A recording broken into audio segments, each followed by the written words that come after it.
ابھی حالیہ جو نگران حکومت آئی ہے، جو ہمارے وزیر داخلہ صاحب تھے، انہوں نے کہا کہ یہ لاپتہ افراد کا مسئلہ ہے ہی نہیں، یہ لاپتہ کوئی ہے ہی نہیں، یہ ان کی اپنی بیویوں سے لڑائی جھگڑے ہوتے ہیں اور یہ ناراض ہو کر کراچی میں جا کر بیٹھتے ہیں اور ان کے بیوی بچے ان کی تصویریں اٹھا کر لے جاتے ہیں، ان کے کوئی اور ایجنڈے ہیں۔ اب خدا را یہاں پر موجود لوگ، یہاں پر میڈیا کا بھی بائیکاٹ ہے، ہم سمجھ سکتے ہیں کہاں سے آرڈرز آئے ہیں، لیکن یہاں پر جو ساتھی موجود ہیں، آپ ان ماؤں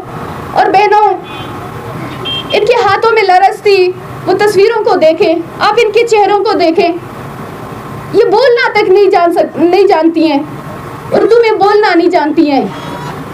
70 سے 80 سال کے قریب یہاں پر مائیں بیٹھی ہوئی ہیں، کیا ایجنڈا ہو سکتا ہے ان کے ساتھ؟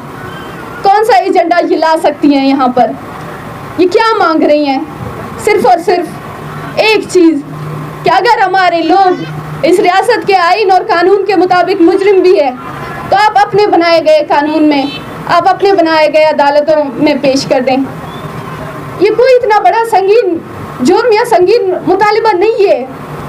یہ کوئی ایسا بڑا مطالبہ نہیں ہے جہاں پر یہ ریاست اس کو پوری نہیں کر سکتی ہے، لیکن بجائے اس کے کہ ریاست اس پہ دریا دلی دکھاتی، ریاست نے ان ماں اور بہنوں کے ساتھ کیا کیا؟ ان ماں اور بہنوں کو سڑکوں پر گھسیٹ کر ان کے ساتھ جو رویہ رکھا گیا، آج یہ فرسٹ رو میں جو یہ چھوٹے بچے بیٹھے ہیں، ان بچوں کو آپ نے کیا سکھایا؟ آپ نے ان کو یہاں سے کیا پیغام دے کے آپ ان کو واپس بھیجیں گے؟ یہ بڑے ہو کر کیا سیکھیں گے یہاں سے کہ ہم اسلام آباد گئے تھے، ہمارے ساتھ کون سا رویہ رکھا گیا؟ یہ چیزیں آپ خود نقش کر رہی ہیں ان بچوں کے ذہن میں، ان ماؤں کے ذہن میں، اور پھر جب ہماری طرف سے ایک فرسٹریشن نکلتی ہے تو وہ کہتے ہیں کہ ان کے لوگ کر دیں، شر پسند ہیں، شدت پسند۔ اگر ایک طریقے سے ایک طرف سے بار بار طاقت کا استعمال ہوگی، ایک طرف سے بار بار لاٹھیوں کا استعمال ہوگا، ایک طرف سے بار بار آپ کو گرفتار کیا جائے گا، FIRs کیے جائیں گے آپ کے اوپر، اور دوسری طرف سے آپ ہر بار ہاتھ جوڑتے ہیں، آپ ہر بار پاؤں پڑتے ہیں، آپ ہر بار واسطے دیتے ہیں، آپ ہر بار جو ہے مطالبے کرتے ہیں، ایک طریقے سے پرامن اور دوسری طریقے سے طاقت کے استعمال کا رشتہ دیر تک تو نہیں چلے گا، کہیں نہ کہیں یہ لوگ تھک جائیں گے، کہیں نہ کہیں یہ لوگ ایک دن بیٹھ کر خاموش ہو جائیں گے، یا پھر یہ اپنا فرسٹریشن کسی اور طریقے سے نکالیں گے۔ خدا را ان کے مسئلے کو سنیں، ان کا کوئی ایجنڈا نہیں ہے یہاں پر، یہ کسی ایجنڈے کے اوپر نہیں آئی ہیں، یہ وہی لوگ ہیں کہ بڑی امید کے ساتھ یہاں پر آئی ہیں، بہت بڑی امید ساتھ لے کر یہاں آئی ہیں، ان کو مایوس نہ کریں، ان کے ہاتھ میں کچھ تو ان کو دے دیں،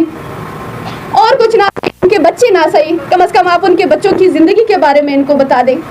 ریاست تو ریاست ہوتی ہے، عظیم ہوتی ہے، ریاستوں کا دل تو بڑا ہوتا ہے، یہاں پر اس ریاست کا رویہ کیوں؟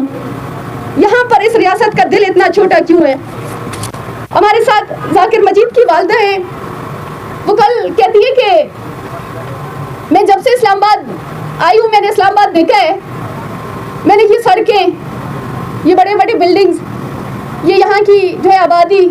ہر چیز کو دیکھ کر ہمیں تھوڑی سی بھی اس پہ حسد نہیں ہوتی ہے، ہمیں تھوڑا سا بھی رشک نہیں آتا ہے۔ یہ آپ کا شہر ہے، آپ نے اس کو بنایا ہے، یہ آپ کو مبارک، لیکن ہمارے پاس ہمارے چند بچے تھے جن کو ہم نے بڑی مشکل سے پال پوس کے بڑا کیا، غربت میں کس طرح کے حالات میں ان کو پال پوس کر بڑا کیا، آپ نے ہم سے صرف ہمارے وہ بچے چھین لیے۔ آپ اس ماں کی کیفیت کو سمجھ سکتے ہیں کہ یہ کیا کہنا چاہ رہی ہے؟ آپ اس کی تکلیف کی گہرائی کو سمجھ سکتے ہیں کہ یہ کیا کہنا چاہ رہی ہے؟ شیخ بالاج کی والدہ کہتی ہیں کہ میں نے آج تک اس ریاست سے کچھ نہیں لیا، کہیں سے کوئی فنڈ نہیں لیا، میں نے اپنے بچوں کو غربت میں پالا ہے، میں نے بلوچی کشیدہ کاری کر کے اپنے بچوں کو پڑھایا ہے، ان کو لکھایا ہے، ان کو بڑا کیا ہے۔ کس بنیاد پہ اس ریاست نے میرے بچوں کو مار دیا؟ کون سے احسانات تھے اس ریاست پہ کہ اس نے اتنی بے دردی سے میرے بچوں کو قتل کیا؟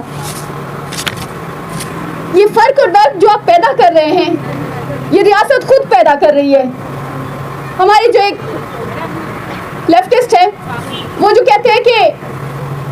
پاکستان میں جو علیحدگی پسند ہے، وہ وہی لوگ ہیں جو GHQ میں بیٹھتے ہیں، وہ جو کینٹس میں بیٹھتے ہیں، ان کے تعلیمی ادارے الگ ہیں، ان کے رہائش کی جگہ، ان کی اسکیمیں الگ ہیں، وہ ہمارے ساتھ رہنا نہیں چاہتے۔ علیحدہ پسند تو وہ ہیں اگر حقیقت میں دیکھا جائے تو بلوچستان کو اس ریاست نے خود علیحدہ کیا ہے. بلوچستان کے لوگوں کو آپ خود پنجاب میں انٹر ہونے نہیں دے رہے ہیں. آپ یہ لائن خود ڈرا کر رہے ہیں کہ بلوچستان کے لوگوں کے لیے پنجاب میں کوئی جگہ نہیں ہے. تو اس کے باوجود بھی آپ وہی توقعات کرتے ہیں, آپ وہی چیز ایکسپیکٹ کرتے ہیں کہ میں بار بار طاقت کا استعمال کروں اور بار بار دوسری طرف سے جو ہے پرم طریقے کی ایک ریاکشن ملے. اس طریقے سے نہیں ہوتا ہے.